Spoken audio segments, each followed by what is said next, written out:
Good day, class. Let's begin our discussion of the Introduction to IO Psychology, Chapter 1. We start off by looking at the learning objectives for this particular presentation. Be able to describe IO psychology and what IO psychologists do. Learn about the history of IO psychology. Understand the importance of conducting research. Understand how to conduct research. And be able to differentiate various research methods. So we start off by looking at what is IO psychology. Here are three different views, slightly different. A branch of psychology that applies the principles of psychology to the workplace. Or industrial organizational psychologists are able to apply psychological theories to explain and enhance the effectiveness of human behavior in the workplace. Or IO psychologists enhance the dignity and performance of human beings in the organizations they work in by advancing the science and knowledge of human behavior. Often, people want to distinguish Masters of Business Administration, MBAs, from those trained in IO psychology, or industrial organizational psychology. By looking at the graduate courses, we can observe these differences. So there are a variety of courses listed here, on this side of the slide. And over here, we see the program types, IO Psychology and the MBAs. So let's look at some of the courses which are taught predominantly in the area of IO Psychology. They include such courses as research methods, quantitative methods or statistics, employee selection, organizational psychology or behavior, psychometrics or test construction, training and development, performance appraisal. Now, we can notice if we compare the two, the IO programs versus MBAs, that these courses that I just mentioned and the IO programs are taught more often. 90% research methods, 82 quantitative, 80 employee selection, 80 organizational psychology or behavior, and so on. Much more so than compared to the MBA programs. So it could be said that the IO programs tend to focus more on research and people focus. Now let's look at the other areas of the MBA. Look at the courses that you see primarily in their programs. Finance, 94%. Marketing, 90% of the courses. Corporate strategies and policies, 82%. Accounting, 78%. Information systems, 68%. And so on. Economics, operations management, culture, global, international business, and ethics. Now, if we look at the courses that seem to be more prominent in the MBA programs, one could say they focus on money or finances and process. So, IO programs tend to have a more research and people focus. MBA programs tend to have a more money and process focus. So, where does IO fit? So, the area of IO psychology does have a relationship with a variety of fields. We see them listed here. The one that is going to be the most obvious to you guys may be human resource management, particularly if you've taken an HR course before. Human resource management is the most obvious because it deals with a great deal of personnel issues, and we'll see that is one of the mainstays to IO psychology. Also, we have social psychology. The reason social psychology has an influence within IO psychology is because of social psychology's focus on group influence and relationships. Then let's look at clinical psychology.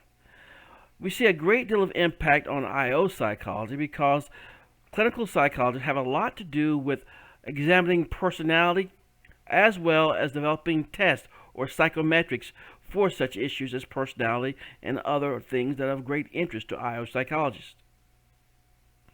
Then we have cognitive psychology. We look at perceptions, people's perceptions of their job or their organization or decision-making processes that are of interest to cognitive psychology are also of interest to IO psychology. And of course, we have business programs. Promoting better work environments is the goal of both. business programs, as well as IO psychologists, with a focus, of course, on the people aspects. The field of IO psychology.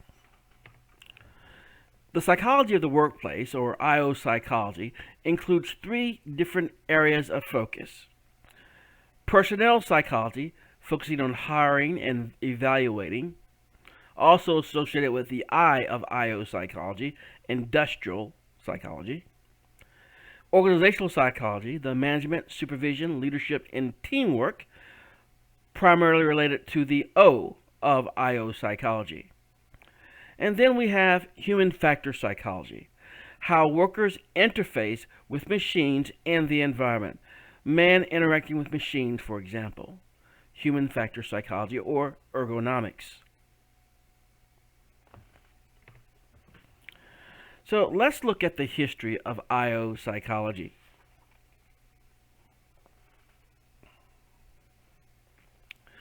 A brief history of IO psychology from 1900s to 1920s. We see it begins with the publishing of The Theory of Advertising by Walter D. Scott, who's focusing primarily here on how psychology can be used in order to promote advertising of products and services. In 1913, Hugo Munsterberg publishes Psychology and Industrial Efficiency. In 1917, the Journal of Applied Psychology is first published. Now, the idea about having a journal is very important. Any type of scientific endeavor requires a certain paradigm or a culture to exist, where people have a certain language and a certain way that they talk.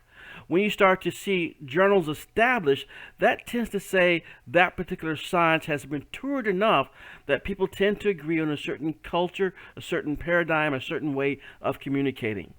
It also helped to promote applied focus of psychology when, in 1917, the first issue was published. Then we have World War I in 1918.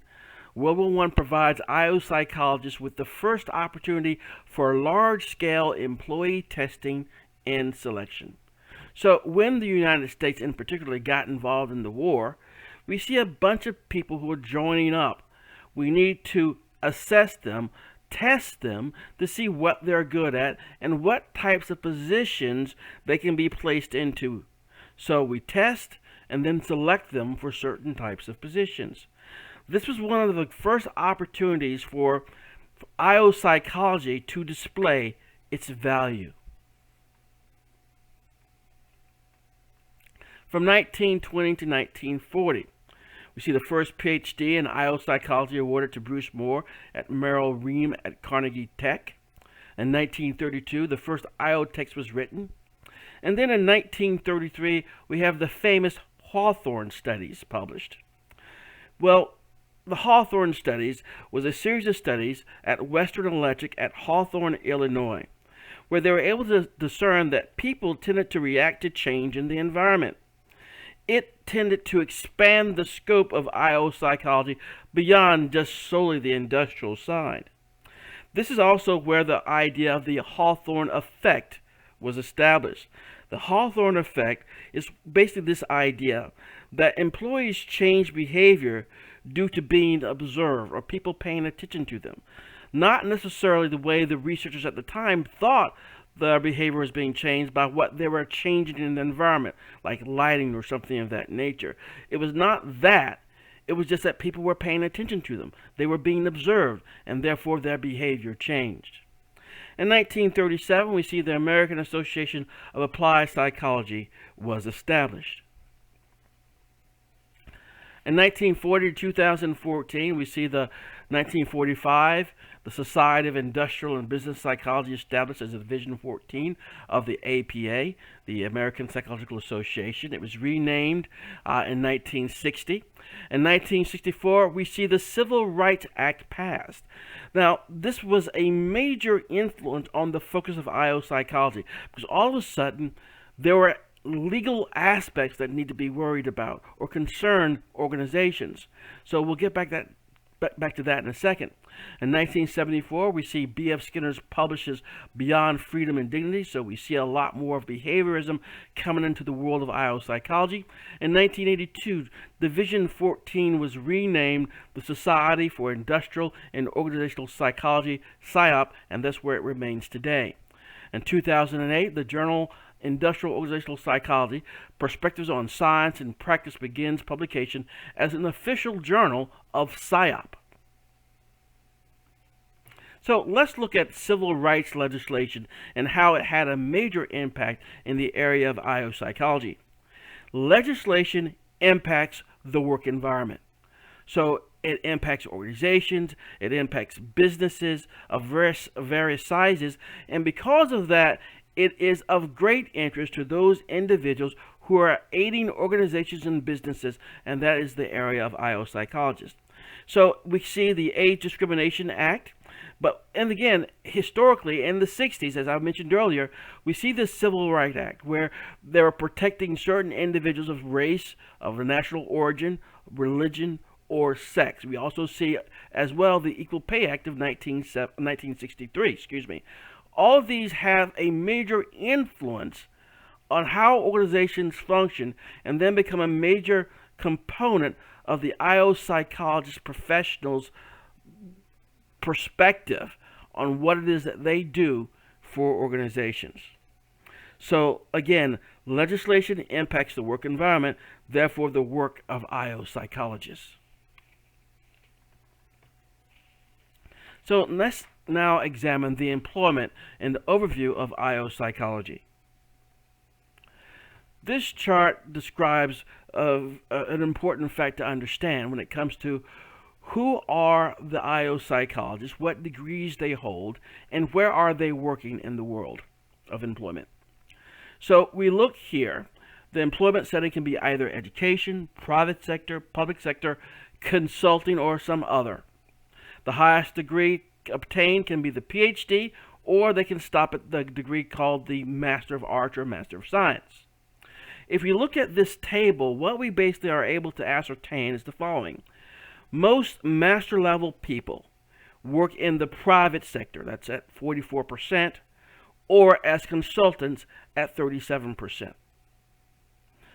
If we look at the degree of PhD folks, we see most of them work in academia or universities by far, with 40% being in education.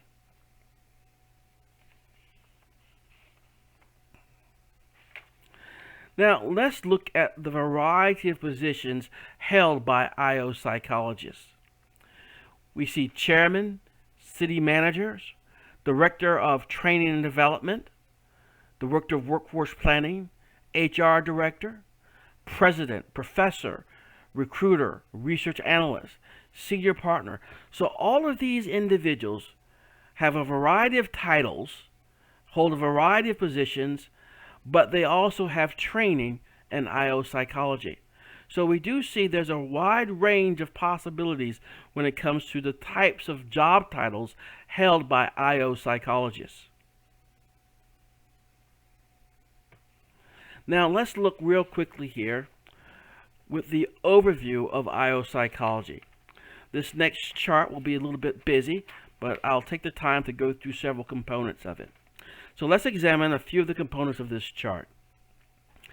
We have here the knowledge, skills, abilities, and other qualifications, job analysis, recruitment, selection, training, performance, organizational effectiveness, financial incentives and benefits, job evaluation, resumes, interviews, references, and testing.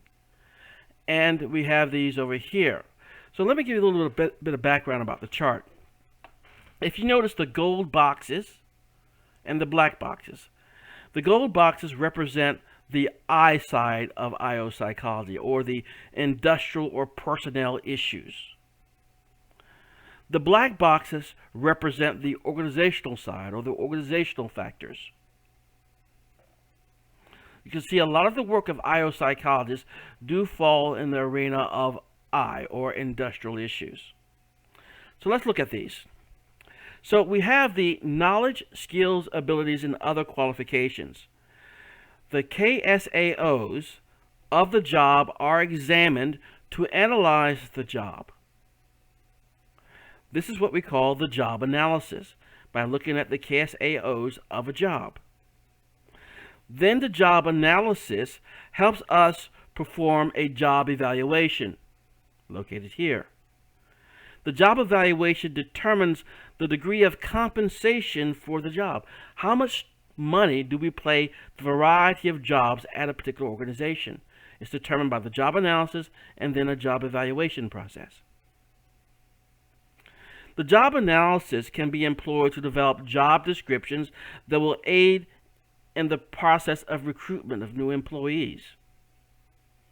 The recruitment of employees and the job analysis helps to establish performance criteria as well, evaluating the performance of employees.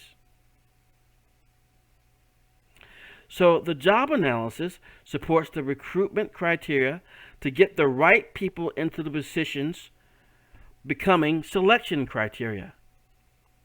So the selection criteria can be examined when we examine resumes, conduct interviews, check references, and perform testing and work samples for the candidates for positions, using the selection criteria stemming from the results of the job analysis. Then, once we select people, skills not possessed at selection time will be trained by the organization. So they select people for the skills they have, but they also realize that there are skills they don't possess and which we will train them. So the organization trains them, which will impact their performance.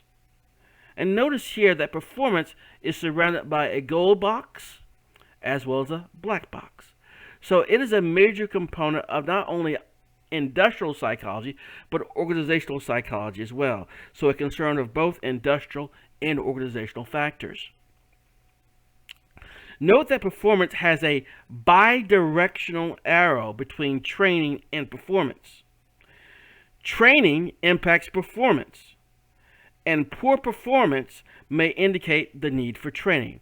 Therefore, we have the bidirectional arrow.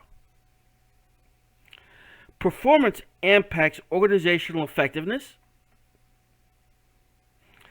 and performance influenced by financial incentives and is influenced by performance. So we see a bidirectional arrow here.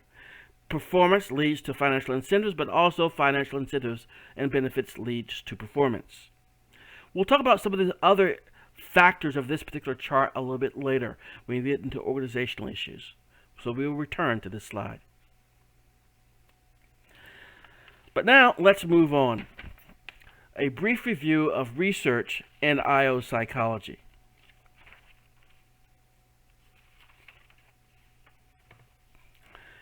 Why conduct research? Well, we conduct research for a variety of reasons. Answering questions and making decisions being the chief among them. So we have questions and we want to come up with answers, and we need to make decisions. It's always going to be best to make these decisions based on something concrete. You can't and you shouldn't feel your way to a decision. Your truth may not be correct if we have the truth in quotes here. Truth can be sometimes a perception that one has. So decisions should be based on data. Data-based or data-driven decisions. This can sometimes save money and sometimes maybe even lives. Let's look at the unstructured interview as an example. The unstructured interview is probably what most people are familiar with. That means somebody wants to talk with you as you are a candidate for a particular position at their business, and they're just going to sit down and have a conversation with you. They don't follow a plan or any type of structured format. That is the common unstructured interview. The ease of the unstructured interview and the comfort we have with it is the reason it is still a major component of selection for many organizations. Although the research tells us it's probably not a good method to employ when hiring somebody. particular because of the legal implications of having and following an unstructured interview as a way of hiring somebody. As we'll see in a future chapter, there are lots of legal issues and concerns when it comes to things that will impact somebody's employment or their pay or their raises or their salary. Because of that, they fall under a great deal of legal scrutiny. So the unstructured interview is ripe with a lot of potential errors and pitfalls, but yet it's still used quite a bit. All right, moving on to other reasons why we conduct research. Well, we do research as part of everyday life. People and organizations want your support or your money. And it's always going to be very beneficial to us to be a critical consumer of information, so we don't believe everything that we're told. We want to ask for where did that information come from, or provide me with a reference or a citation for that. Because people have a variety of reasons wanting you to support their belief, their persuasion, or to purchase their products or services. And also, finally, why we conduct research, common sense is often wrong. We often believe untrue things due to tradition. This has always been something I heard growing up, and therefore I believe it. I don't even question it. So common sense is often wrong. Let's go, for example, with the multiple choice example. You may have heard through your course as a student or your career as being a student in college, for example, that if you go back to change your answer, you probably shouldn't. You want to stick with your original answer, because that's the best way to go. Well, psychologists have reviewed this and experimented and studied this, and what they found is oftentimes you will change from an incorrect to a correct answer when you go back and make that change or that adjustment to a multiple choice item. So it may be something that we have believed for some time, but that does not necessarily make it true. Now, IO psychology have other reasons for doing research. So why is it that IO psychologists want to conduct research? Well, they want to use research to solve an organizational problem, and a very applied thing. The organization has a problem. We do research to try to figure out how we can solve that problem for them. IO researchers also want to try to answer a specific scientific question. And one other key reason they try to do research often is to rule out alternative explanations. For example, the Hawthorne effect mentioned earlier.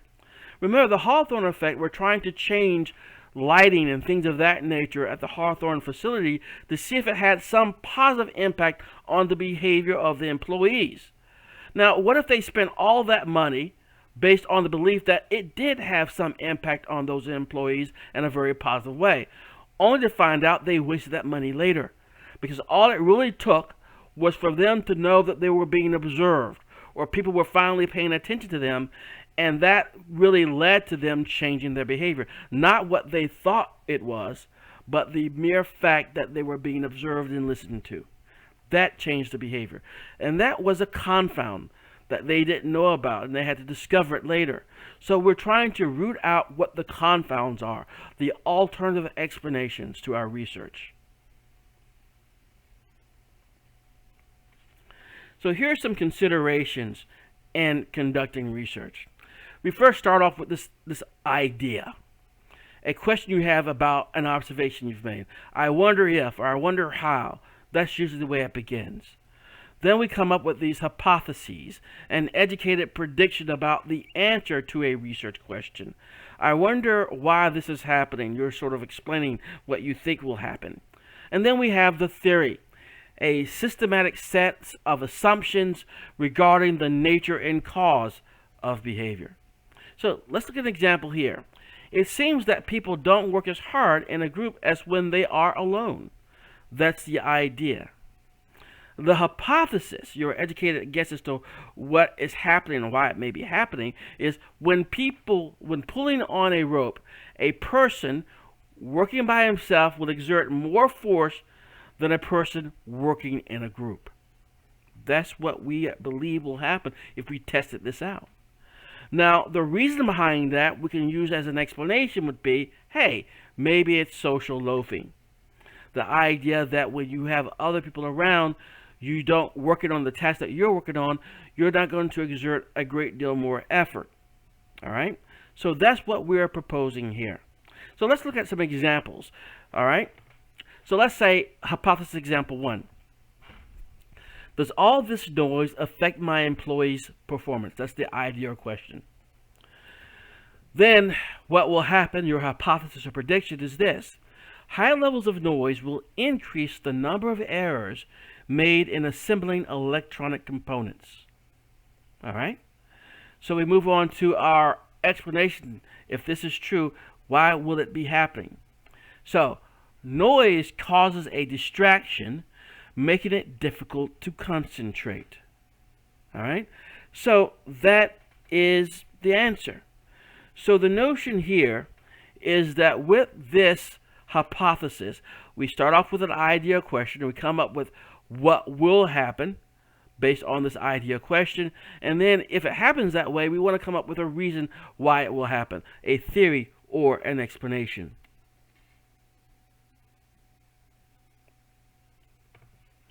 Hypothesis example 2. What employee recruitment source is best? Idea or question. The hypothesis or prediction, what will happen is this. Employee referrals will result in employees who stay with the company longer than will the other recruitment methods. Why is this going to happen? We come up with a variety of theories or explanations for this. We have the realistic job preview. We have the differential recruitment source, personality similarity theory, or socialization theory. Let's look real briefly here at what we mean by the realistic job preview theory. The friends told them what working for the company is really like. So they are not surprised. They have had a realistic job preview of this employment situation. Therefore, they're more likely to stay. They're not shocked. They're not surprised by anything that happens. Therefore, their tenure with the organization is going to be longer. Or 2, the differential recruitment source. The idea here that personalities of applicants using referrals are different than the personalities of applicants using other methodologies. That could be a reason too. That only certain types of individuals are going to go for an employee referral situation to try to get a job. Or 3, personality similarity theory. The personality similarity theory. Friends have similar personalities and should be like the friends that referred them. So if the friend who is still at the job refers you to the job and you are very similar to your friend, then they're hiring somebody who's very similar to the person who did the job referring.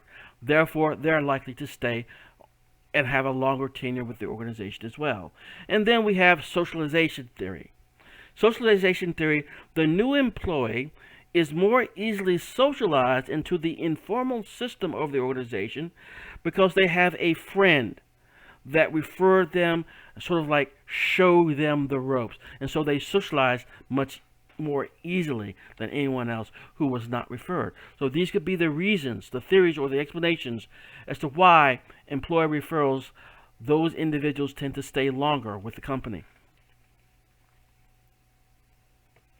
So now we look at the big picture. So we have looked at the idea, the question, the hypothesis, the theory, and then we want to do some testing. The big picture of the process of scientific research. So we start off with something that we want to address. We want to see if our theory is correct. We want to test it. So the theory suggests to us, use the theory to form a hypothesis. The theory sort of suggests a certain hypothesis, an educated guess based on that theory that should come about. Once we have that hypothesis, we can then design a study to test that hypothesis. So we then can conduct the research, perform the research. Then we can observe what the results are. So the results can either lend support to the theory or not support the theory, or suggest that we need to modify the theory slightly. So if we have support for the theory, that's wonderful.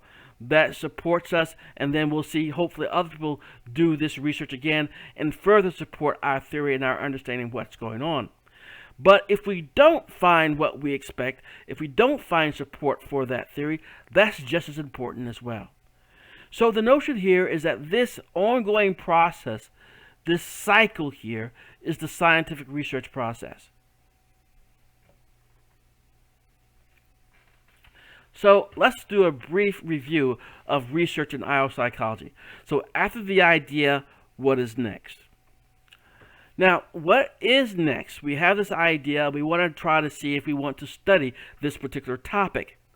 Then we want to start off by saying what others have done when it comes to this research, what others have determined are the true relationships between the things that we are interested in. And this starts off with the literature review. We go to the written sources, okay? The journals, for example. A journal is nothing but a written collection of articles describing the methods and results of research, usually new research. We can also go to bridge publications. They're slightly different. Okay, a bridge is a bridge between, for example, the academic world or academia and the applied world. So we have people who are focused totally on application, and they may not be all that keen in understanding the nitty-gritty of the more dense publications in the journal. Therefore, they review and read bridge publications that try to tie together the hardcore research articles with the more palatable, more easily digestible articles that we see in bridge publications. Then we have trade magazines, which are for those people in the field, okay, not as formal. And then we have magazines, which is not scientific at all. And of course, the internet, with a word of caution, the accuracy cannot always be certain. So the idea here is that we hit the books to try to find out what has been done in the past by way of research. So if we're looking at research, we're going to be focusing primarily on journal articles. Now, you may have heard of peer-reviewed versus non-peer-reviewed sources before, and they are sort of indicated here. We have trade magazines and magazines. They're not really peer-reviewed sources. But here we have these peer-reviewed sources. How can we tell what is peer-reviewed or non-peer-reviewed or popular? All right, so let's look here. We look at the author, the audience, the language being used, the editing, the timeline, and the research. So popular sources of data are usually going to be authored by journalists, professional journalists. And the audience is going to be very, very wide, okay, meaning the general public. Compared to peer-reviewed sources, the author are going to be scientists and experts in a certain area. And they're not writing for the general public. They're writing for other scientists and other experts. Therefore, the language is going to be non-technical in the popular sources, but very technical in peer-reviewed sources because they're speaking the same language as other scientists and experts. The editing is going to be done in popular sources by an individual who is the editor of the publication. Whereas editing for a peer-reviewed source is going to be 2 to 3 experts in the field. What they normally do is that when you're trying to get published, they'll send the unpublished research report to the journal. The journal will probably strip all the identifying information out of it so they don't know who they're reviewing, and send it to 2 or 3 people in the field who are experts in that particular area. And they will review that manuscript with a fine-tooth comb, making sure that it is up to specification when it comes to being published as a technical peer-reviewed article in one of the journals. The timeline is going to be much different as well. For popular sources, we're talking daily, weekly, or monthly. So they are generating new stuff on a daily, weekly, or monthly basis. However, when it comes to peer-reviewed sources, it may take 6 months, a year, or more for that research project finally to be reviewed, and then revised, reviewed, and revised, and then ultimately published in a journal. And then comes down to research. In popular sources, the research is only going to be interviews, statistics being spoken to them by some other subject matter expert or source, and quick facts. But when it comes to peer-reviewed, these are going to be original studies and theoretical research of other scholarly work. So all the things that we just recently talked about the hypothesis, the theory, researching, conducting the research, finding out if it's supportive or not supportive of the theory, that's what we're focusing on in peer-reviewed research. So, research questions. Remember, we start off with a research question. Every study begins with a research question. A specific questions are better than non-specific questions. So we want to have something very, very specific. And the hypothesis, again, is the researcher's best guess about the results of a study. It is their prediction. Most research questions and hypotheses are based off prior research. Again, we go back to the literature review. We just don't start a research project because we had a wonderful idea and we just do the study. No, we go and try to find out what other individuals have researched this topic before. Find out what they did, what they found, what were their issues and things of that nature, so that we are not wasting time. We're building the best research study that we can possibly build.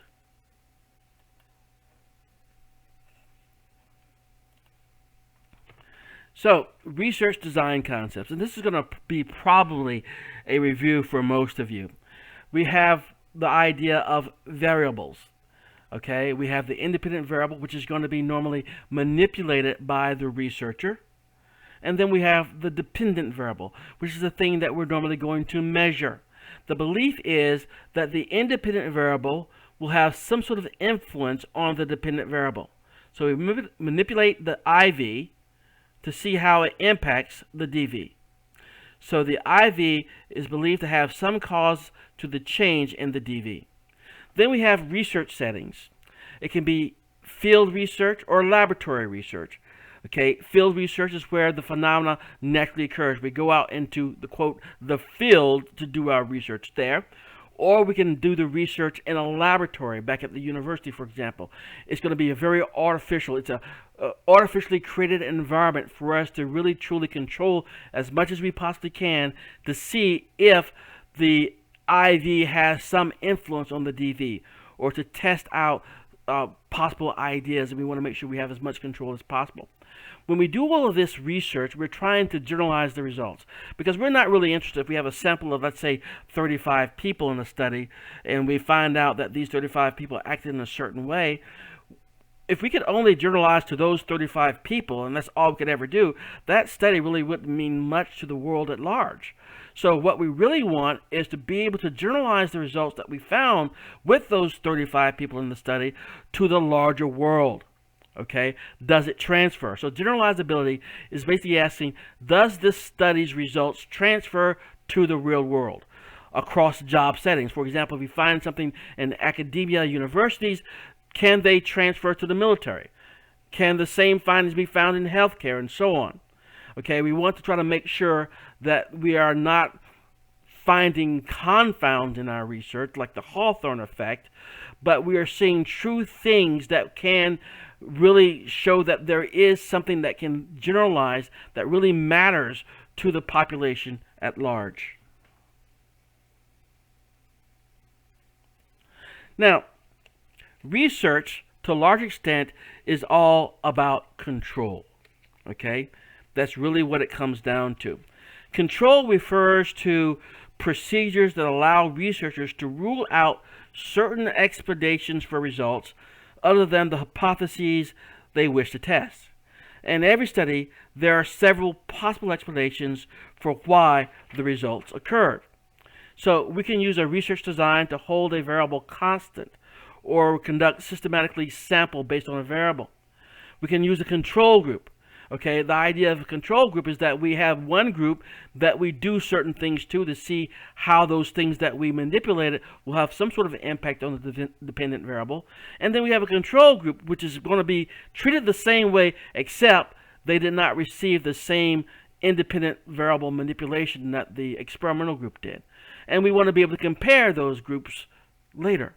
So if there's any change, okay, between the experimental group and the control group, then the results can strongly suggest that's because of what we did, what we manipulated. So the control group receives a similar treatment that only differs only in the level of the independent variable. For example, training versus bogus training. Okay, so the idea is that they spent the same amount of time doing something, but we only expected one group, the experimental group, to have the real true difference. So if the control group and the experimental group doesn't differ, then the independent manipulation probably didn't work. If they do differ, we have a stronger case that yes, the training was effective. Now, when all things being equal, lab studies provide the best degree of control because you control as many things as possible. All right? So to elaborate a little bit on this idea of control, let's say, for example, you want to examine or explore a link between salary and job satisfaction. It might indicate that better paid people have better jobs. For example, professional athletes versus sales clerks. But the type of job should be controlled for. So you want to make sure that you're looking only at sales clerk or only professional athletes, okay, and look at different salaries within those groups. Okay, control can be achieved through a number of procedures. One way is by holding specific variable constant while varying other variables. Only survey sales clerks. Another way is to systematically vary the levels of one or more of the variables. For example, survey 20 high-paid sales clerks, 20 high-paid sales clerk, 20 low-paid sales clerks, 20 paid athletes, low-paid athletes, and so on and so forth. So we can sort of mix it up and compare the various levels of high and low within those areas. So in experiments, control may be achieved by using, again, the control group. But the notion here, research is about control.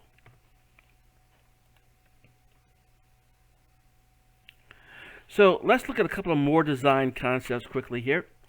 We want to eliminate systematic influences.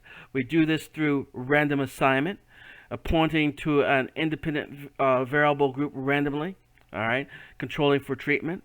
Random selection, asked to participate in the study randomly, so you're not asking everybody, it's a random selection. And then we want to look at things like confounds, as we mentioned a couple of times already. Confounds occur when two variables are intertwined, for example, age and tenure. Okay, we want to see how many people have tenure. Well, they tend to be the older people because it takes time to get tenure. Okay, tenure is sort of like more of a lifetime type of employment. So the idea here is that we want to make sure that we have control for confounds as much as possible. For example, salary and performance. Well, salary and performance are two key things. They may be related, but what if somebody is working on commission? Okay, that will have a great deal of impact because the harder you work, the more you get paid and so on. So we use control procedures to help examine a variety of things, to control for the confounds that are possibly there. So this is a very important topic to IO psychology research. This allows us to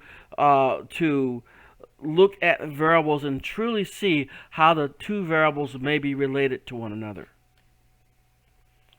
Now, other research designs, we have the experiment. Now, the experiment is sort of like the gold standard for causation. The experiment, particularly the true experiment, involve random assignment, and the independent variables are created by the researcher. With a true experiment, we have the ability to draw causal conclusions that something caused something else, that the manipulation of the independent variable caused the change in the dependent variable. Okay?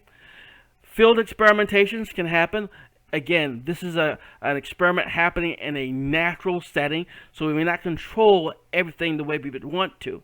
And then sometimes these field experiments, when we don't have a great deal of control over them, they may be referred to as quasi-experimental designs. The quasi-experimental designs.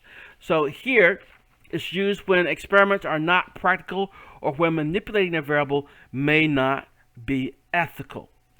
Okay, we don't want to violate the condition of a true experiment. So the idea is that if we have a true experiment, we can do certain types of things. But if it's unethical for us to do it, then that violates the condition of a true experiment, and then we have to do something else. We have to do a quasi-experiment.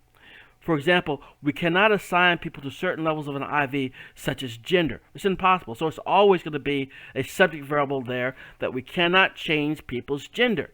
Therefore, it's not going to be a true experiment.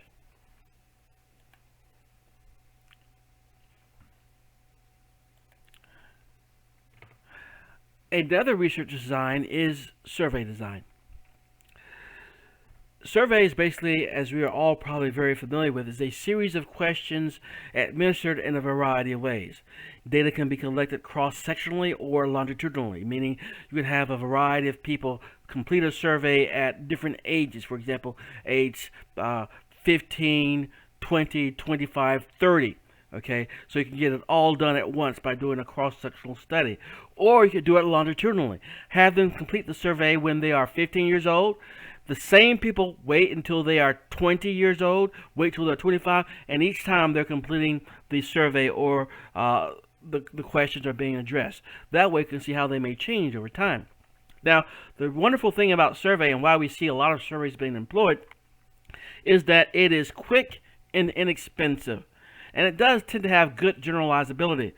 That is, if you have a good enough response rate. Response rates can be very problematic. It is the biggest problem with survey research is having low response rates. We send surveys out, but just not enough of the surveys come back. So that's always a concern that needs to be thought of when one is doing a survey design research study. Questions and considerations. Question considerations when it comes to survey research. Will the participant understand the question? That's very important. Will the question itself change the way a person thinks? You could have questions that are phrased in such a way that may cause a unintended response in the survey respondent. Do the response options cover the construct? So are you measuring the construct that you're trying to study appropriately by the types of response options you provided them? What are we going to do with the data? What questions are we trying to answer are going to be very important. How much time, effort, and money are we willing to spend in coding and analyzing responses? Someone who's had to do this before, it can be a very long time when you get a bunch of survey responses back and you have to code them in certain ways. So these things need to be considered before you get too involved in them. And does the format increase or decrease the probability of responding? Remember, responding is a very important consideration. If response rate goes low, then you may not have enough information to really see what you're attempting to try to find out. So the format should increase the likelihood and probability of responding to the survey. So that's going to be the ideal scenario. Now, here are some of the question types. We have open-ended items, provide richer quality, because you are not trying to corral the respondents of the survey into a certain type of response. They can say whatever's on their mind. It's open-ended. Okay. The problem with that, however, is very difficult to analyze. You have to have somebody code the open-ended responses and be able to crunch the numbers based on that. And we have restricted items. It's easier to analyze but may limit responses. So we don't have open-ended items. We have it restricted. So you must respond in one of 5 ways. That's easier to analyze, but what if somebody really did not feel responding to that question and one of the 5 ways or the options that you've provided to them? So there are going to be some potential problems there. So here's open versus categorical. An open would be age. Okay, so you just write down your age there. Or you could put it in a categorical format. Under 21, 21 to 25, 26 to 30, and so on. Now, you do lose some information with the categorical response. Okay, but again, it's going to be a lot easier to crunch the numbers to some extent.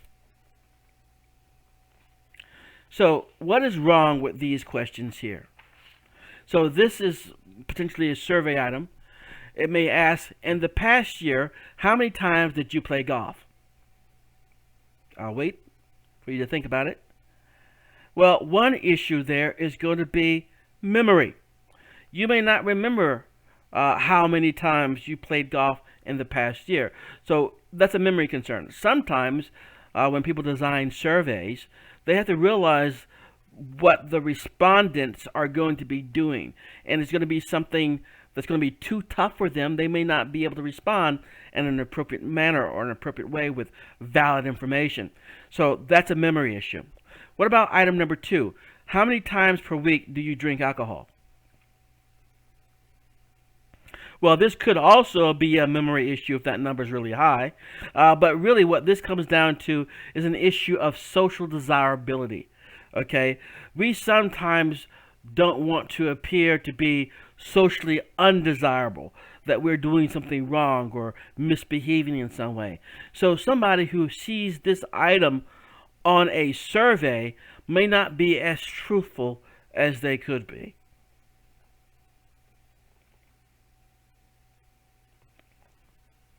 Now here are some other alternatives. We have experience sampling.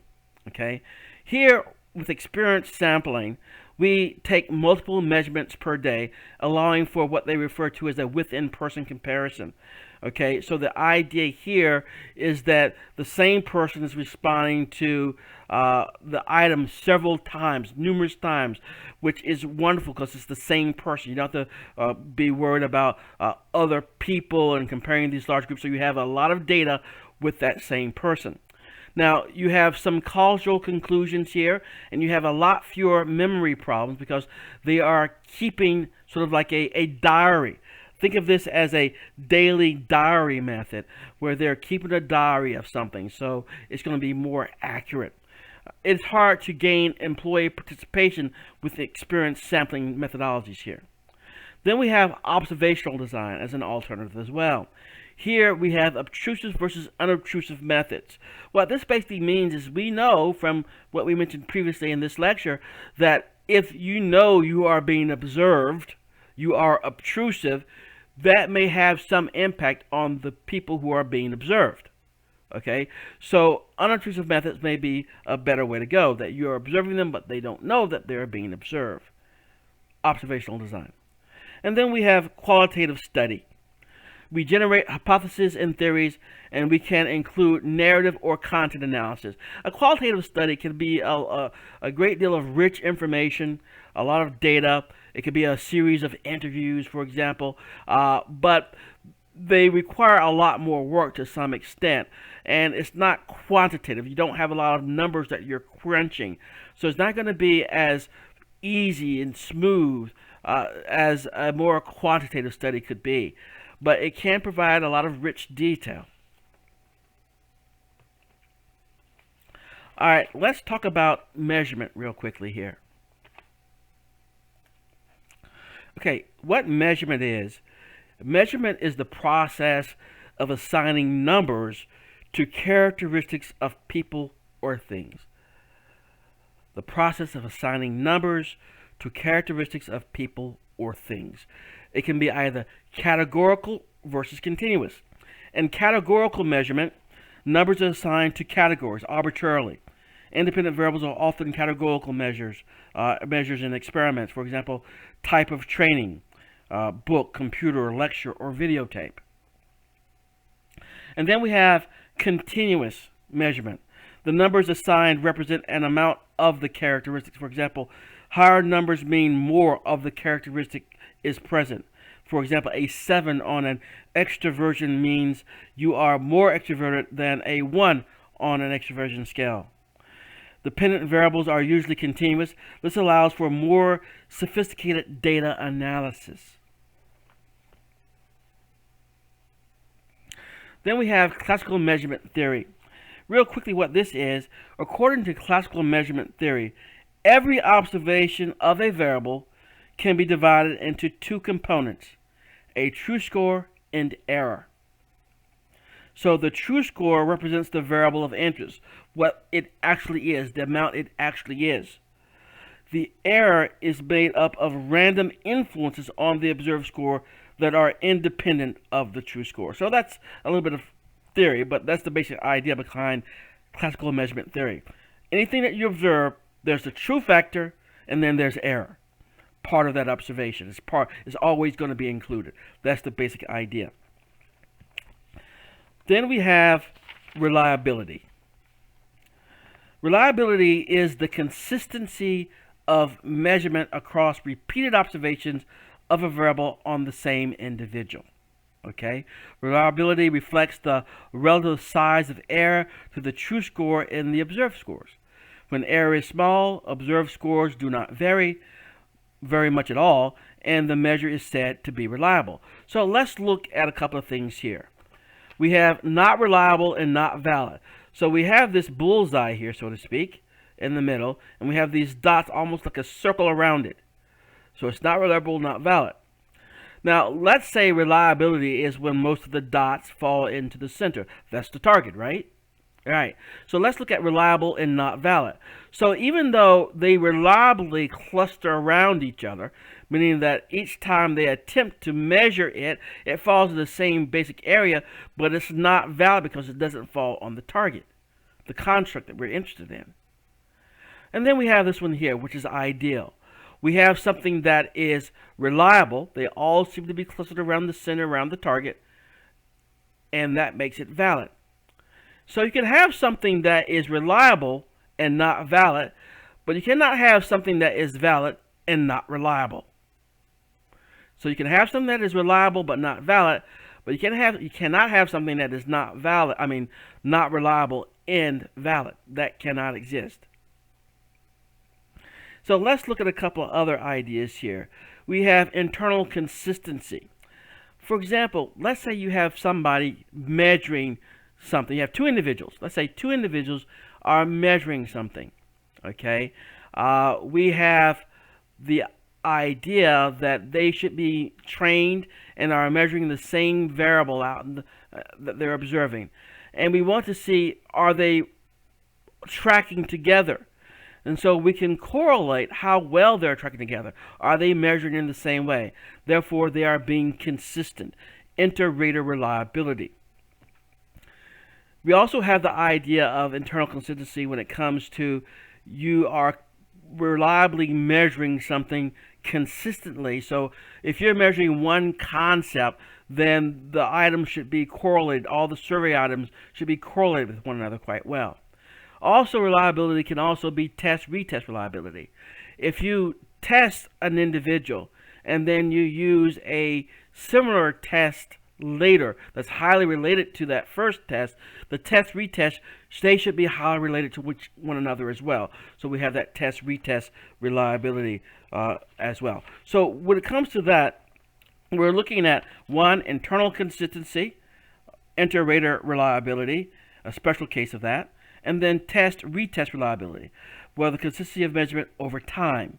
So at time 1 versus time 2. Then we have validity. We have construct validity, which you are basically saying you are measuring what you're meaning to measure, the construct of interest here. You have face validity. Measure looks like what it assesses, so you're measuring something, for example, self-esteem, and all the items seem to be related to this concept of self-esteem. It has face validity. We have content validity. The measure assesses the entire variable, and criterion-related validity. The measure relates to what is expected. And that's what we have on the next slide here. So let's move to the next slide. The 4 types of validity for a measure and what each one means. So again, when it comes to validity, validity refers to our interpretation of what an observed score on a measure represents. It's valid. So if we want to measure X and we measure this, we are truly measuring X. It is an inference about what it measures. That's what it comes down to. A measure is valid if it measures what it is supposed to measure.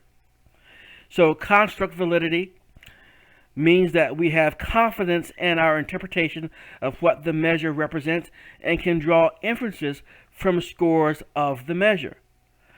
So the 3 other types of validity provide face validity means that the measure appears to assess what it's designed to assess. Content validity again means that a multiple item measure does an adequate job of covering the whole domain of that variable. Okay.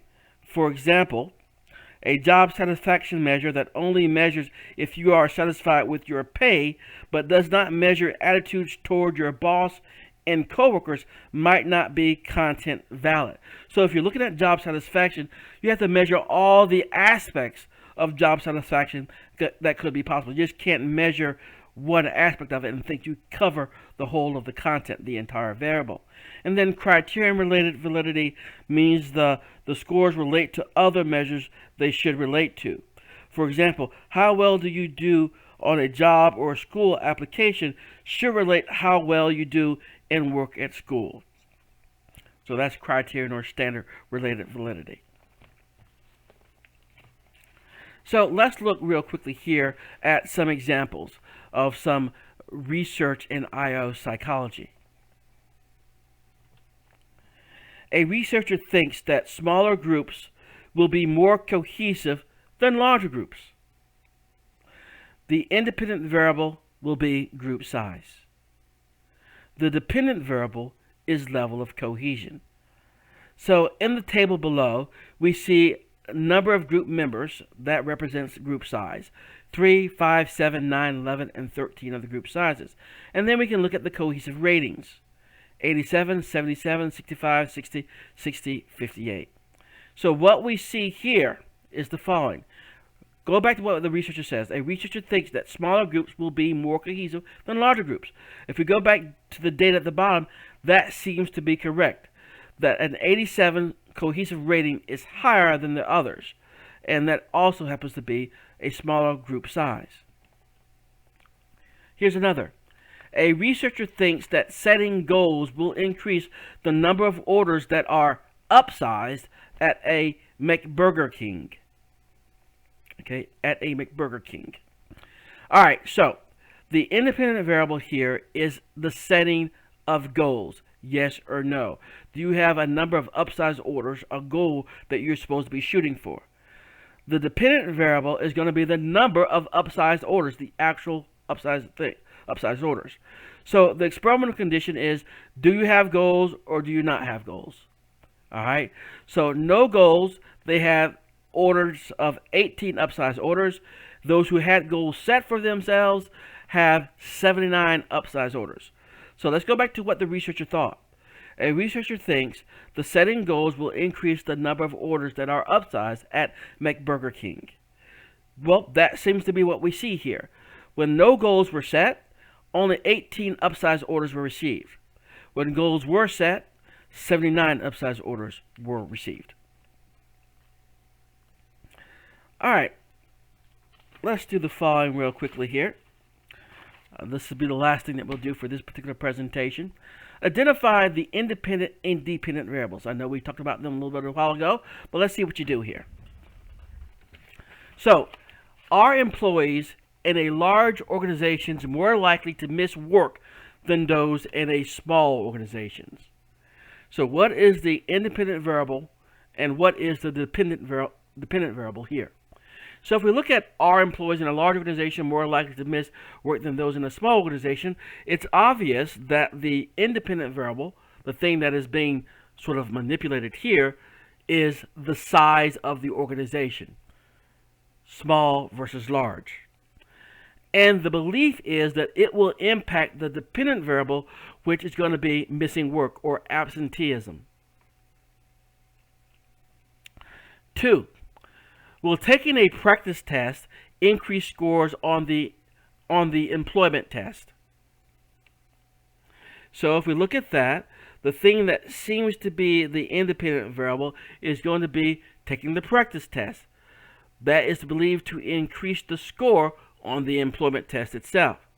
So the practice test is the independent variable, practice test or not practice test, and the dependent variable will be your score on the employment test. Number 3, will making to-do lists decrease the stress of managers? So the idea here is that having a list should have some influence on your stress level. So the to-do list would be the independent variable, and the stress of managers or stress level would be the dependent variable. Number 4, A researcher found that employees with customer service training have fewer complaints, customer complaints, than employees who haven't been trained. So obviously, the independent variable here is going to be those who went through customer service training or not customer service training. And then that should have some impact on the complaint level.